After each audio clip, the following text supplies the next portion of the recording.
বিচার বিভাগ কার অধীনে? জাতির প্রশ্ন এটাই, আইনজীবী প্রশ্ন এটাই। আইন মন্ত্রণালয় নাকি মাননীয় প্রধান বিচারপতির অধীনে? এখনো আইন মন্ত্রণালয়ের কাজশুরিতে আছে বিচার বিভাগ, তাদের দায়িত্ব আছে। যদি ওনারা বলে যে না, মাননীয় প্রধান বিচারপতির কনসেন্ট নিয়ে আমরা সবকিছু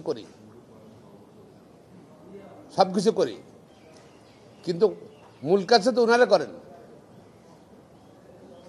এবং একজন বিচারকের বিরুদ্ধে শৃঙ্খলা অপসারণ সবকিছু ওনারা করেন। বলে প্রধান বিচারপতি থেকে আমরা আলোচনা করি। That should not be. এই যে নথি কার ওদের নথি? আইন মন্ত্রণালয়। তারা বলে প্রধান বিচারপতির সঙ্গে আলোচনা করে আমরা বারিন্দা ভাড়া রেখেছি নাকি? হ্যাঁ, এটা বলবে? নিশ্চয়ই না।